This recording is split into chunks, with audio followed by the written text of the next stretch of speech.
Opo, opo. Kasi, ma'am, karapatan po ng bawat Pilipinong maghanap ng hustisya eh.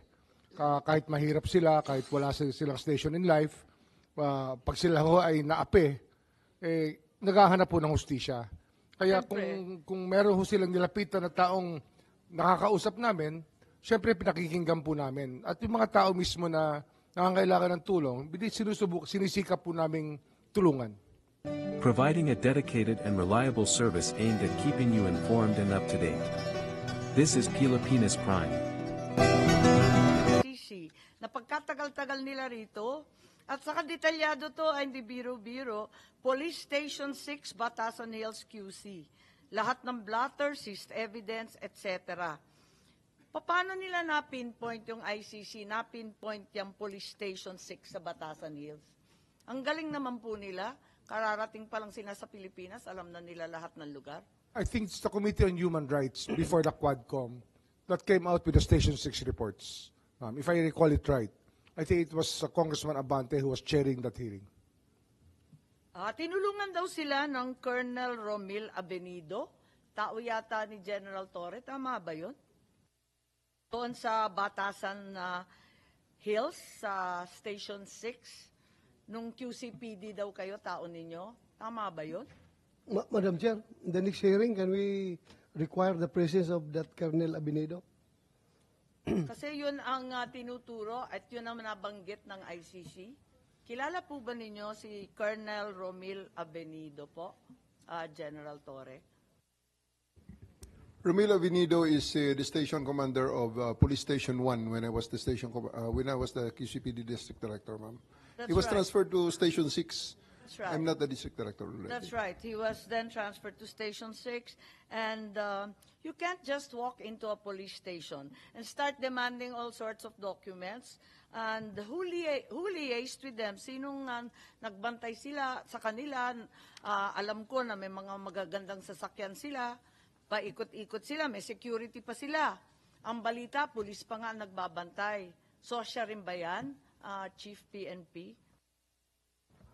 Madam Chair, during my time, I have no request coming from the ICC or any from, so I have no idea about it. Sinasabi niyo during my time, kailan ba kayo naging Chief PNP? Ma'am, April 2024. Oo, ito, October 2024, yung iba na natili rito hanggang, palagay ko, yung iba aalis lang, o kundi, narito pa. Matagal sila, so it's Chair, during your time po. That is already during his time. It's very much your October time. na yun eh. Madam Chair, with that, I have no idea and have no request coming from the ICC po. But sino nagbigay ng security na police? Sir, I have practically no idea po, sir. Sigurado po kayo? Kasi nakakuha rin sila ng medical records, may financial records, police records, forensic evidence. Medical records are confidential, alam naman natin lahat yan. Paano nila nakukuha lahat yan, pati CCTV? Paano nila nakuha? At very precise ang pagkakuha, ang dali-dali. Sinong tumulong sa ICC sa palagay ninyo? Wala ba kayong suspecha o alam kung sino? Ma'am, Madam Chair, we will just investigate, but I have really no idea regarding this matter. Si General Torre, pinuno ng CIDG. Siguro alam niya, kapag may tao na nagtatanong sa mga presinto, sa mga ospital, hindi ka ba magdududa, mga dayuhan pa man din? Hindi ka ba magtataka na patanong-tanong? Siyempre, alamin mo, ano ba nangyayari dyan? Ba't nakikialam? Hindi mo ba naramdaman na andito na yung mga dayuhan, tanong na ng tanong, ang dami-daming hinihinging ebidensya? Sino tumulong sa kanila? That is why, Madam Chair, I move that certain Colonel Abenido be required to be present in the next hearing. Ganon. At may nababalitaan kami, may Mark Diskay daw na alalay nila, tapos nasa 5-star hotel sa Raffles, at madalas sa Maidas, at doon nagtatrabaho, maraming presidential suite, sunset suite, at kung ano-ano, 5 to 6 security daw na provide ng ating kapulisan at 4 to 5 na mga tsuper na nag-i-standby. Tapos umiikot sila, may mga escort pa sila na Pilipino at ang balita ko, Nagkaproblema pa sila dahil doon sa Forbes Park may umihi yata at nagalit yung mga kapitbahay. Kaya ako lang narinig to kasi mga VIP daw, kaya hindi daw pwedeng guluhin. Wala kayong nababalita ang ganyan? Yung tungkol sa pagtitipon, pagkakaladkad sa iba't ibang testigo diyan sa Midas Hotel, may mga important individuals, mga VIP rin, na ini-interview nila 3 oras minsan. Hindi rin nyo napapansin. Madam Chair, I have no idea regarding this matter. May balita na si dating Senador Trillanes, may ganun din. Si Ambassador Lacanilao, meron po kayo alam dito? Kasi hindi rin namin alam to. May alam ba kayo kung sino ang tumulong sa ICC? Wala ma'am, wala ma'am. Wala ho akong knowledge regarding sa ICC on their dito status nila dito o kung So ano. walang may alam kung sino tumulong sa ICC. Pero tinulungan sila ng todo. At sigurado ako na may suspecha siguro tayo. Sinong tumulong sa ICC? Andyan yung NSC, laki-laki ng budget sa Intel. May Intel funds AFP, may Intel funds lahat ng PNP. Ang laki ng confidential fund, Office of the President, may NICA. Sa lahat nito, sa bilyon-bilyon na inaalat namin sa Confidential and Intelligence Fund, hindi ninyo naramdaman kailanman na nandito na yung ICC October pa na nakaraang taon. Tama po ba?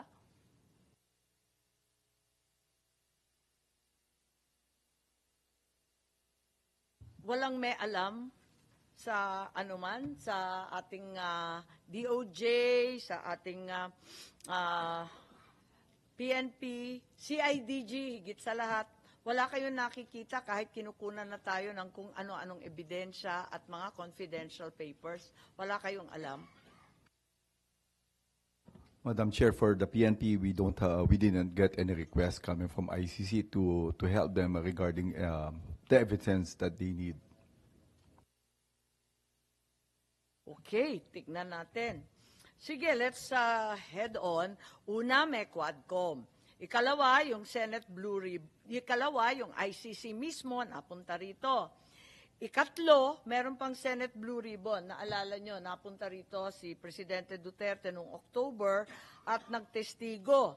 Kaya lang, walang sumipot kina Garma, Leonardo at Kerwin Espinosa. Diba? Yun yung nangyari sa Senate Blue Ribbon. Maliban doon, ikaapat, may DOJ case build-up. At naaalala ko, eto na naman yung memo natin na nagkaroon ng task force on 4 November, already alluded to by our prosecutor, to cooperate with the Quadcom. Am I citing this correctly, Prosecutor Fadulion, please? What we have, Madam Chair, was a department order issued by the Secretary of Justice creating the task force which would look into the investigation which was being undertaken by the Quadcom at that time and following the leads and working with law enforcement authorities to try and come up with the possibility of reviving these old or cold cases. So yun po yung department order na nag-create noon at binigyan po sila ng 60 araw base dun sa unang department order na nilabas para mag-submit ng kanilang initial findings. Dumating dito yung ICC October, biglang-bigla, November 4, nagkaroon kayo ng task force. Ang ICC ba ay humingi ng tulong sa DOJ? Wala po, categorically I will say, Madam Chair, na wala pong lumapit na taga-ICC sa amin, sa Department of Justice, para humingi ng tulong patungkol dito sa mga investigasyon na ginagawa namin. At hindi naman kayo nag-volunteer na tulungan yung mga ICC na wala narito? po kaming maibo-volunteer kasi hindi naman po namin alam kung sinong kakausapin at wala po nakipag-ugnayan sa amin. Kasi may ibang nagsasabi that the task force was supposed to pick up where the ICC could possibly have left off. Tama ba yun? Hindi po. Ang sinundan po ng task force dyan, tulad po ng binanggit ko kanina, yung mga resulta ng investigasyon at impormasyon na nakuha at nakalap ng ating Quadcom Committee.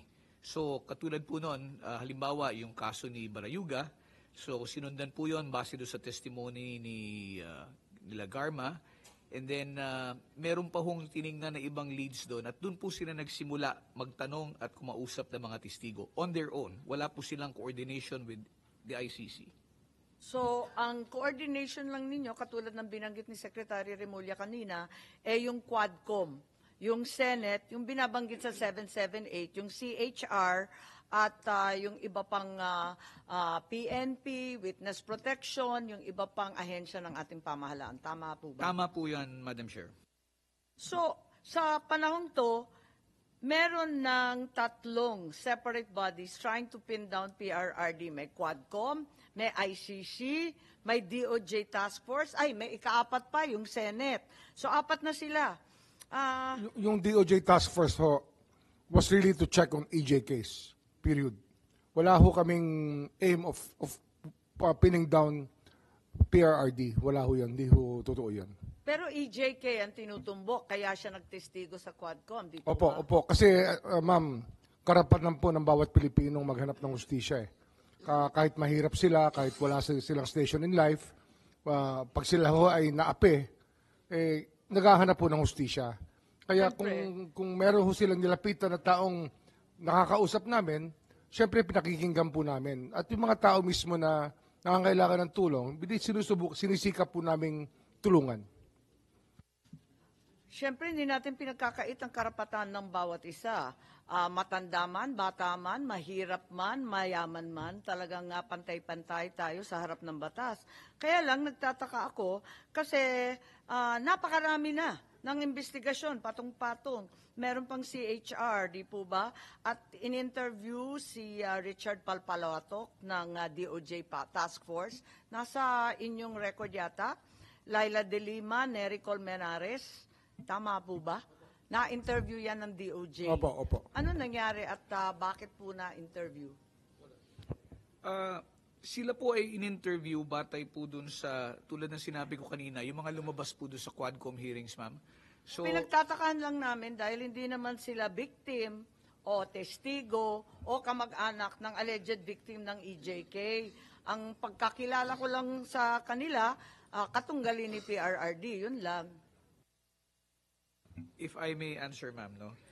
Yung may mga binanggit kayong pangalan, katulad po ni Richard Palpalatok, binanggit niyo rin po si Senator Laila De Lima. Maaring tama po kayo dun sa inyong sinabi. May nagsabi lang sa DOJ at nakita ko may anunsyo yata sa inyong website somewhere.